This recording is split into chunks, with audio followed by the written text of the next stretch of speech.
Comedy जिसकी history ancient Greece के time से ओरिजिनेट हुई है एंड ये हिस्ट्री जो है वो ग्रीस के टाइम तक जाती है। कॉमेडी जो है वो ग्रीस के टाइम में भी आज के ज़माने की तरह ही थी। वहाँ पे भी old thinking versus new thinking के ऊपर कॉमेडी होती थी। ओल्ड एज पीपल के थिंकिंग के ऊपर वर्सेस न्यू एज पीपल के थिंकिंग के ऊपर कॉमेडी होती थी।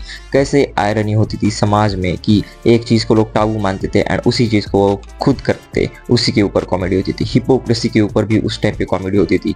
एंड आज के ज़माने में जो प्रसिद्ध जॉनरा है कॉमेडी का, जो कि है पैरोडी, वो उस टाइम में भी होती थी। एंड तुम मानो या ना मानो, आज के ज़माने का डार्क ह्यूमर उस टाइम पे ब्लैक ह्यूमर नाम से प्रसिद्ध था। एंड उस टाइम में भी जो है समाज में काफ़ी ज़्यादा एक्सट्रीम क्वालिटी के जो उस टाइम पे भी चलते थे, जिनको मारने के ऊपर लोग तुम्हें मार देते थे।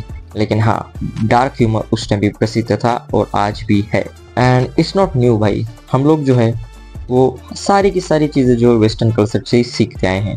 हमारी जो चीज़ें ओरिजिनेट हुई है वो तो हमारे में ही ओरिजिनेट होकर रह गई, लेकिन जो चीज़ें हमारे में ओरिजिनेट नहीं हुई थी वो हमने दूसरे कल्चर से सीख के ही लाई है। एंड कॉमेडी की जो ओरिजिन्स है वो ग्रीस में जाती है, ग्रीक हिस्ट्री में जाती है एंड वहाँ से ओरिजिनेट होकर इंडिया में आई है। एंड यहाँ से अगर थोड़ा सा हम लोग हट के जाएँ तो मोरालिटी यानी जो है एक सिस्टम होता है प्रिंसिपल्स के ऊपर, जिसके ऊपर पूरा का पूरा समाज राइट एंड रॉन्ग थिंग्स को डिसाइड करता है। यानी कि कौन सी चीज़ समाज के लिए करना अच्छी है एंड कौन सी चीज़ समाज के द्वारा बुरी मानी जाती है, उसको हम लोग मॉरलिटी के ऊपर दर्शाते हैं। लेकिन the biggest point is morality subjective होती है। यानी कौन सी चीज़ किस समाज को अच्छी लगे उसका कोई भी एक करेक्ट आंसर है ही नहीं। एंड सबसे बड़ी बात, इंडिया सबसे ज़्यादा डाइवर्स है समाज में, स्टेट्स में।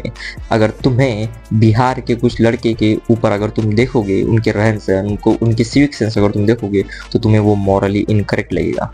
एंड वहीं पर अगर तुम साउथ दिल्ली के लड़कियों की अगर तुम सिविक सेंस देखोगे, वो जिस तरह से क्लबिंग करती है, पार्टिंग करती है, तो वो तुम्हें अनमॉरल लगेगा, इमोरल लगेगा। लेकिन बात यही पर आ जाती है कि उनके समाज में वो करना नॉर्मल है।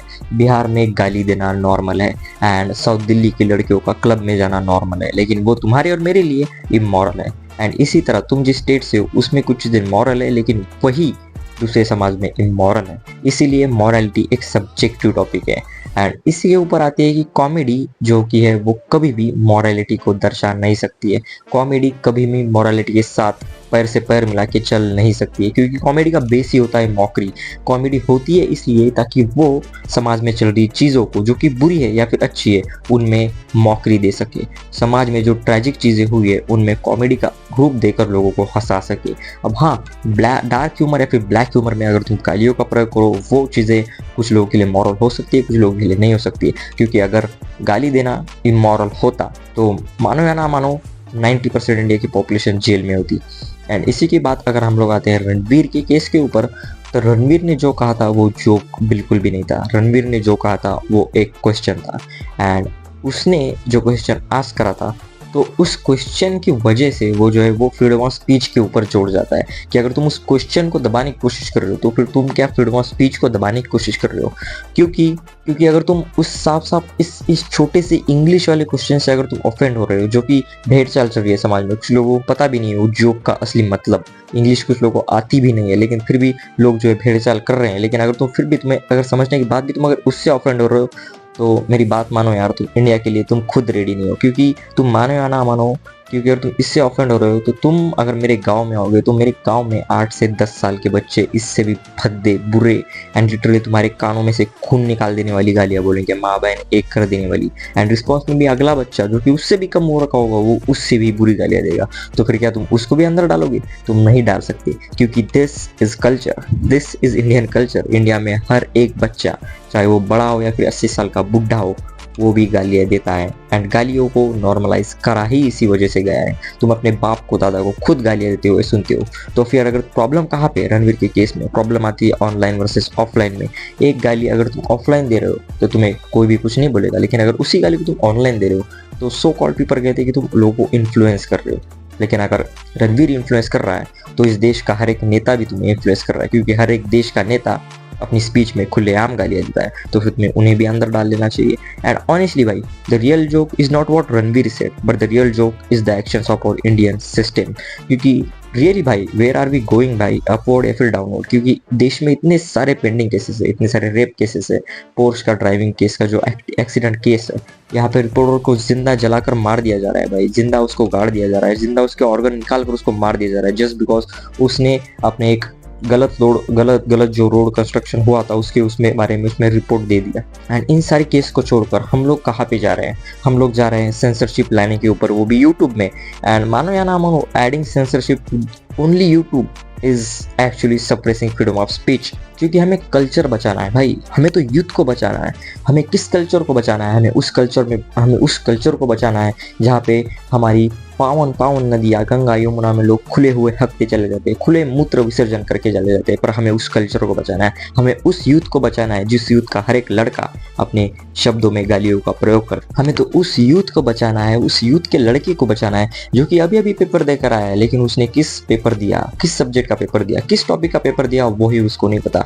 हमें तो उस यूथ को बचाना है जो कि खुलेआम गालियों का प्रयोग करता है एक रिपोर्टर के सामने ऑन नेशनल टीवी के ऊपर। हमें तो उस यूथ को बचाना है जो कि खुलेआम गालियां देकर कहता है कि वो पेपर में फाड़ने वाला है।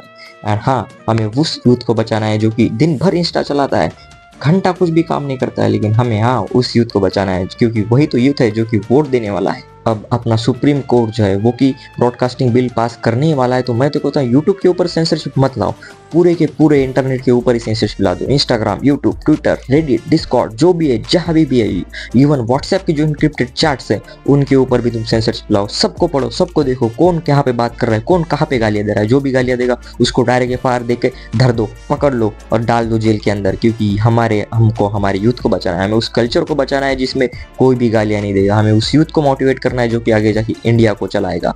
हमें उसी यूथ को बचाना है जो कि आगे जाके देश को संभालने वाला है। ये जेन ज़ी जनरेशन है एंड यही तो है हमारा फ्यूचर। हमें इसी को, यूथ को बचाना है। मैं तो कहता हूँ पूरे के पूरे इंडिया को जो है वो, पूरे के पूरे इंडिया के जो गवर्नमेंट को है, उस गवर्नमेंट को जो है अपने पूरे के पूरे इंटरनेट को अपने हाथ में ले जाना चाहिए। हर किसी के इंटरनेट को, हर किसी के यूट्यूब चैनल को खुद से चेक करना चाहिए। जो भी उनके खिलाफ बोलेगा उसको डायरेक्ट डिलीट कर देना चाहिए, उसको डायरेक्ट बैन कर देना चाहिए। कैलिमिनाटी, भुवन बाम, अपूर्वा, समय रैना, जो भी है, इनको जेल के अंदर डाल के इनको आजीवन कारावास की सजाएं सुना देनी चाहिए। क्योंकि यही तो है जो यूथ को बिगाड़ रहे हैं।